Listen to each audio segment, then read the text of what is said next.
Hello, everybody. Thanks for joining. We're going to get started in just a second. Just give a couple minutes for more people to join in. Hope everybody's doing well today. All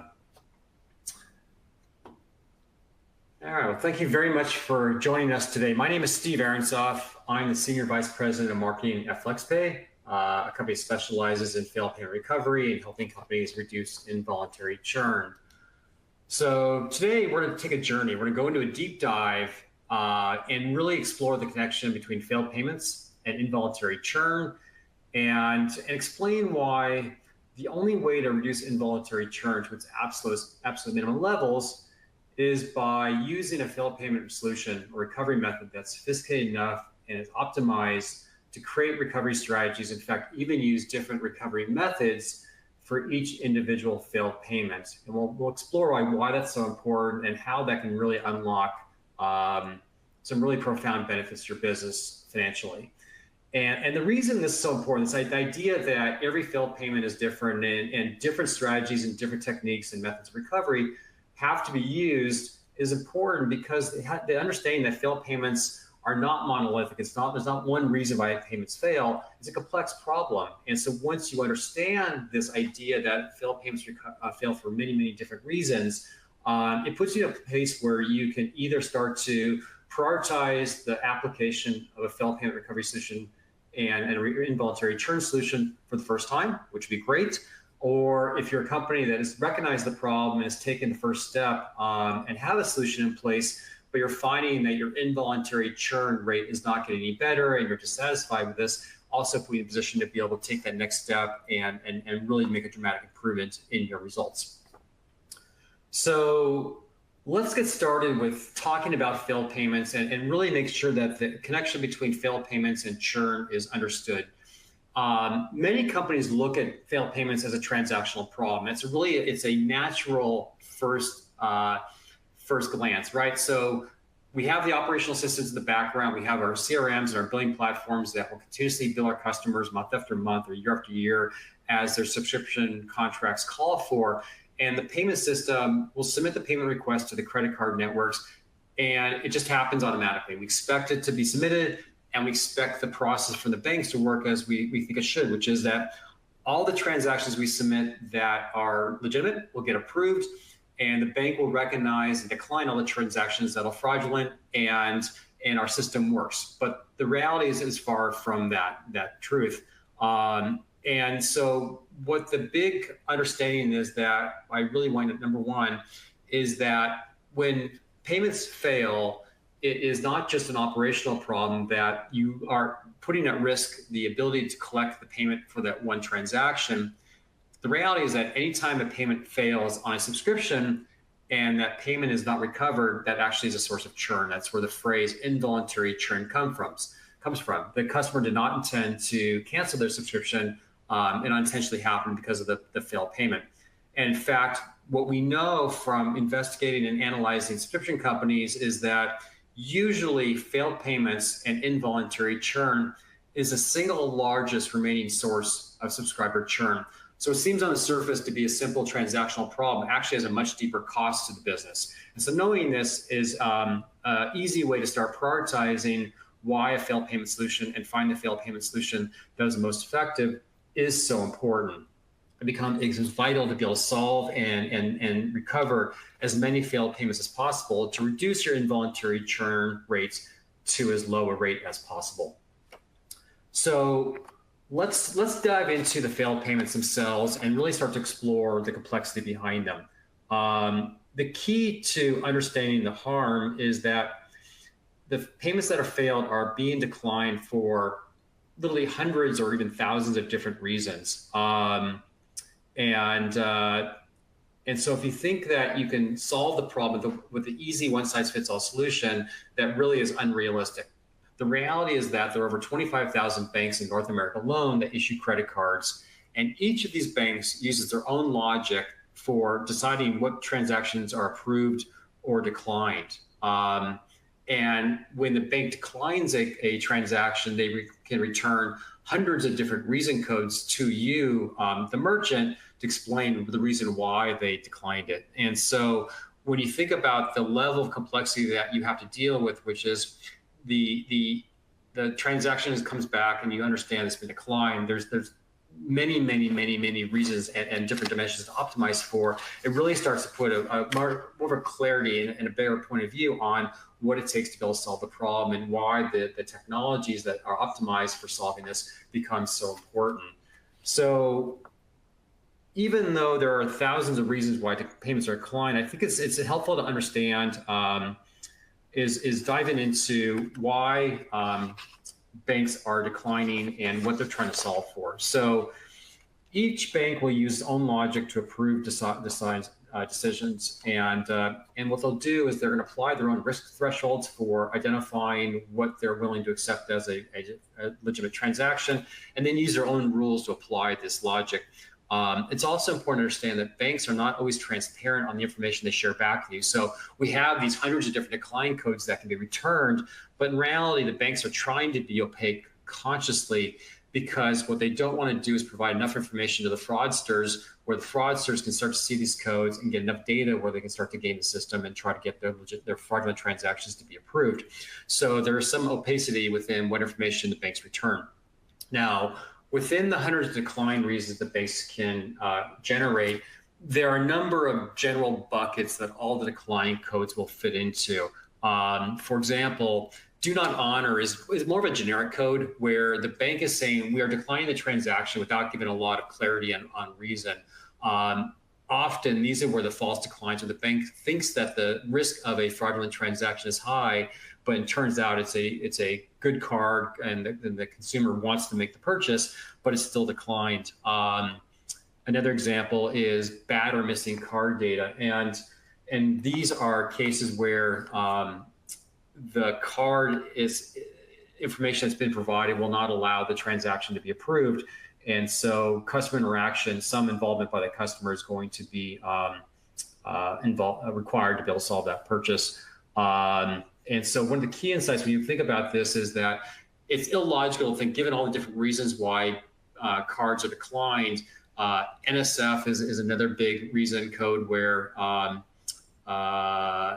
there's not enough credit available on the transaction, but all these different reasons, it's impossible to think that one simple solution can resolve all these different problems.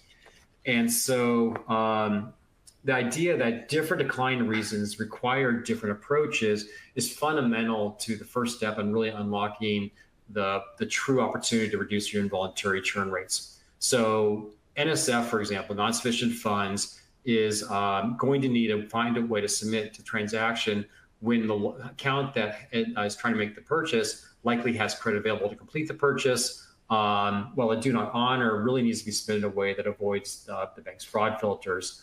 Other times when the customer has to be engaged, like for a bad or missing card data,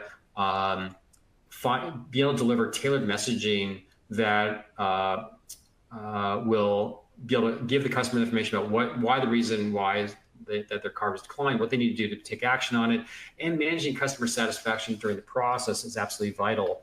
And so, again, a one-size-fits-all approach is not going to be able to solve for this. It's also important to understand that companies that recognize a failed payment problem will often take the first step of creating their in-house solutions. Often the easiest tack is creating what we call retry solutions, right? So that the idea is that when we submit payments, the payments are failed by the bank. So what we'll do is just resubmit that payment over and over again until we try to get an approval response by the bank. It's important to understand that these brute force approaches, like massive amounts of retries, have costs. What the reason for that is that the banks that issue the cards see this behavior. They see that your MID or your merchant account is resubmitting at high rates the same payments, and what they'll do is start to increase the risk score on your merchant account, which causes more payments to fail in the future. So simple solutions really aren't tailored to the problem given the complexity, and being able to have an understanding and an approach where you can start to optimize and tailor all of your different individual failed payment attempts down to the bank level, down to not just the bank, but the individual relationship between the bank and the decline code really is the only way to truly tackle this problem and reduce involuntary churn to minimum levels. So we often suggest to companies that are either just getting started or even looking to upgrade their involuntary churn performance is to really understand what your decline codes look like. What is the pattern of declines that you see for your business and with your customers? Are there different patterns that you see that start to give you an indication that there's common reasons for your customers why they're failing? And often what you'll find is that as you look at your decline codes, they will run the gamut for those 7 different buckets I showed earlier. And so having a balanced approach that can tackle and optimize recovery across all the different reasons usually is necessary. And lastly, you really want to confirm that the things that you can do that are straightforward and easy and don't require a solution are being taken advantage of. For example, Account Updater is a system that the Visa and MasterCard system make available, where you can get information coming back to you when your card holder's information is being updated, where perhaps a new card has been issued to them, and you can get that update automatically to avoid the failed payments occurring in the first place. So these are 3 steps we always suggest, but I think the most impactful conclusion you can reach when you start to analyze your decline codes is really a deeper appreciation for the complexity of the declines that you're seeing, and a recognition that having a balanced approach that's able to solve across all your different decline reasons is usually the conclusion that can be found. So given the fact that we made the case that having different solutions that are optimized for different types of failed payments is going to be mandatory, what does best in class look like? And so let's look at that. What we always advocate for is that whenever possible, we always want to be able to recover and resolve the failed payment directly with the banking system. What that means is if we can avoid any awareness on the customer's part, any notification of them, any interaction with them, where they have to be involved, that's always better. When the consumer, whether it's a business or an end consumer, becomes aware of a failed payment, the reaction is almost always negative. And the reaction that they have in terms of blame is always to blame the brand, not the card itself or the bank that made the decision to decline the code. The reason is often that the card still works everywhere else and it's only being declined for that individual transaction and purchase. So what they do is obviously the natural association is to blame the brand. So we want to avoid that. We want to avoid any harm to their natural level of satisfaction with your brand and your service, and to give them a reason to rethink whether or not they want to continue with their subscription. So working directly with the payment system, for example, FlexPay's invisible recovery solution provides an invisible experience. We work directly with the banking system and are able to recover many transactions up to 70% quickly and easily. And because the consumer or the business customer is never aware the failed payment even occurred, there's no harm done to natural retention levels. On the other hand, when we do have to involve the customer in the recovery process and we require their help, we require them to take an action, we have to be able to focus on delivering an experience that will accomplish several objectives. One, of course, we want to engage the customer in a way that drives the behavior that we want them to take, which is to help us solve the problem. But we want to do so in a way that doesn't harm their satisfaction and gives them a great experience. And then also make sure that as we deliver that experience, we're measuring the retention of those customers after the experience so that we can optimize that over time to deliver the experience that will maximize retention. Because the longer the customer is continuing to bill after recovery, the higher the amount of lifetime value and ultimately the entire value of that relationship is created. So how do we optimize for the ideas of invisible recovery, or when we have to engage with the customer, how do we deliver that great experience and optimize retention? So working directly with the payment system, for example, with FlexPay, we've chosen an AI platform, or we built an AI platform for the specific reason that the complexity of the problem is so vast. Humans can simply not create rules that are so complex to be able to look at all the different permutations of thousands of banks, the different decline reasons each one provides. A system that can adapt in real time and recognize patterns and find the best outcome is inherently made possible by AI. So our system uses AI, and the first thing that it looks at is which bank issued the decline, and look for the patterns of how those banks work with the different decline codes, and then apply different recovery strategies, first the bank level and then a decline reason. So all these different high-level factors down to the individual hundreds of decline codes are able to be applied, and that is really the only ways to be able to optimize total recovery working directly with the payment system. Simple solutions like retry logic, or even systems that will not optimize down to the bank level, will simply not be able to deliver the same kinds of results. Secondly, the payments experience. And this is so important for us to make sure we talk about the payments experience, because if we provide a poor experience during recovery, the likelihood of that customer choosing to end their subscription or look for an alternative with a different provider, or simply make the decision that they don't need the service and the value that much and choose not to participate, is absolutely a likelihood that can be created. So creating a payments experience that is able to engage with the individual cardholders. And in some ways, it's less important to think about what channels you're using to drive that outreach, whether it's making phone calls, using email, sending text messages.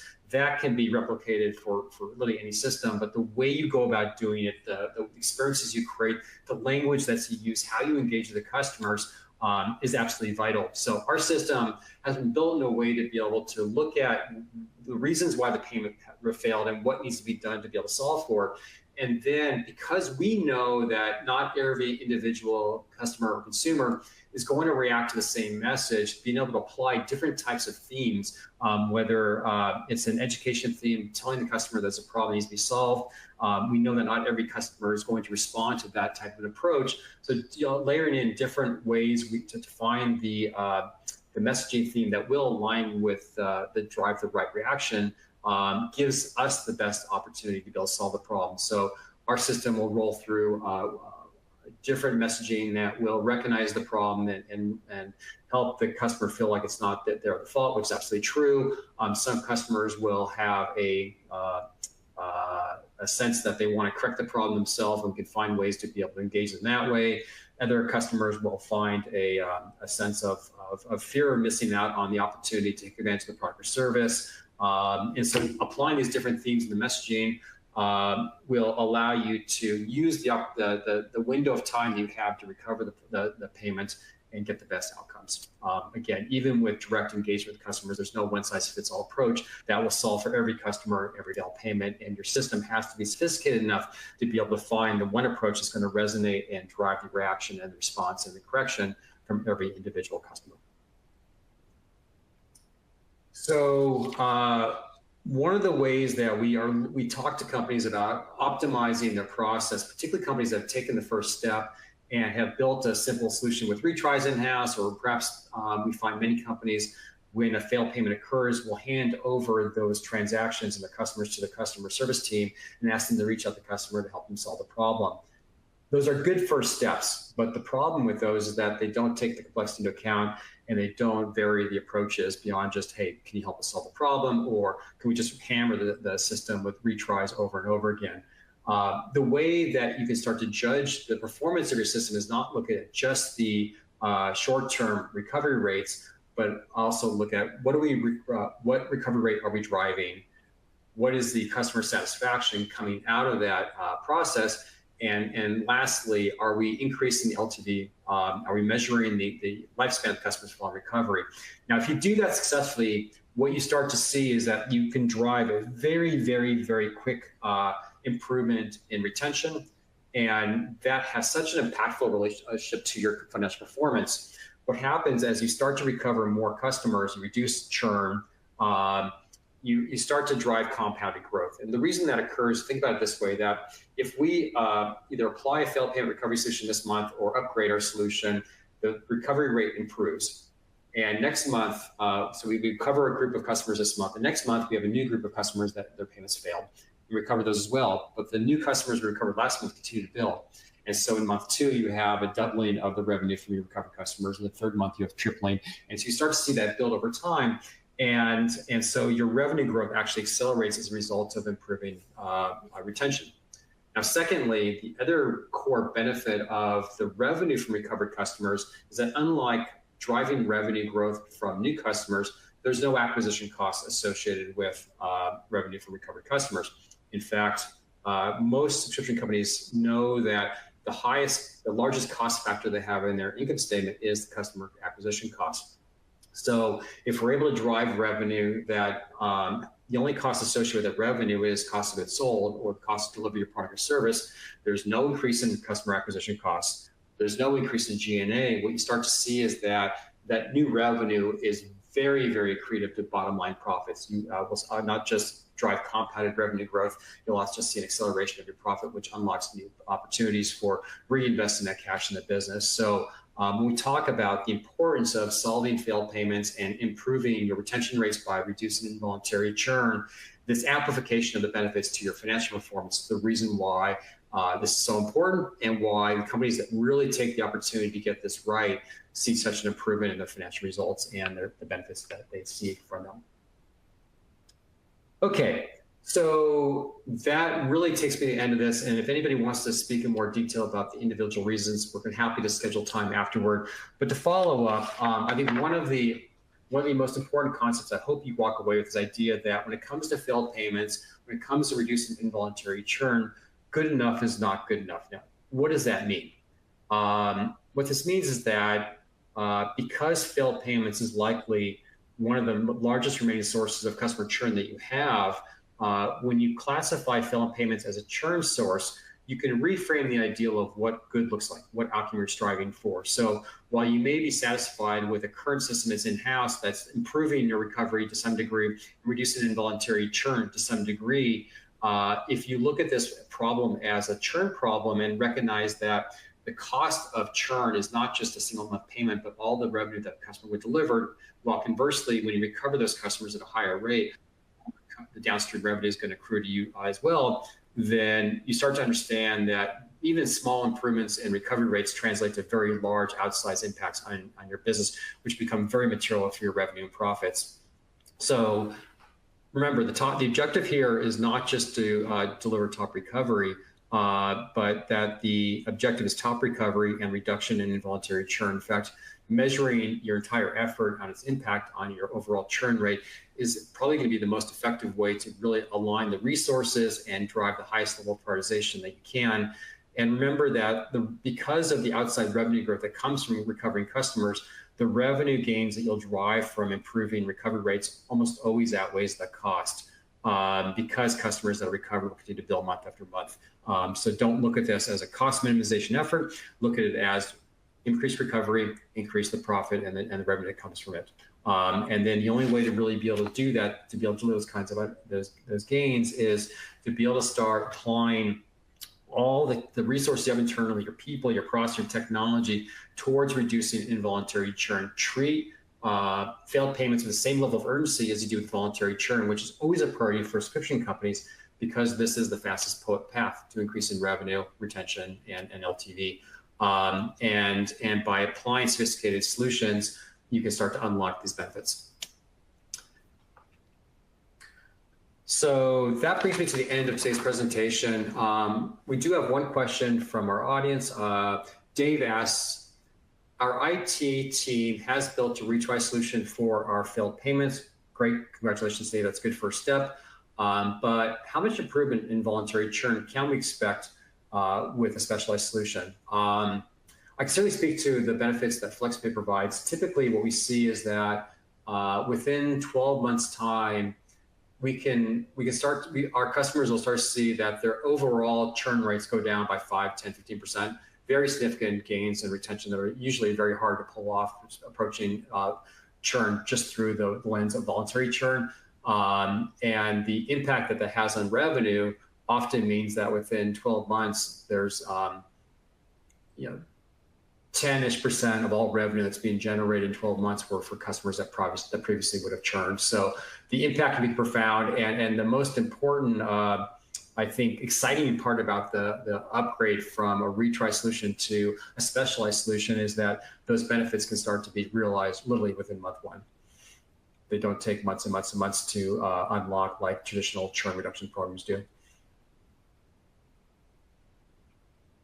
Okay, I don't have any more questions, but I will stay online for a few more minutes in case you want to ask any additional questions. But thank you very much for joining us today. It was an absolute pleasure talking about this problem, talking about the complexity of it, and hopefully this is educational for you to understand why specialized solutions can only be our only options to be able to deliver the best possible improvements in failed payment recovery and reducing involuntary churn. Thank you.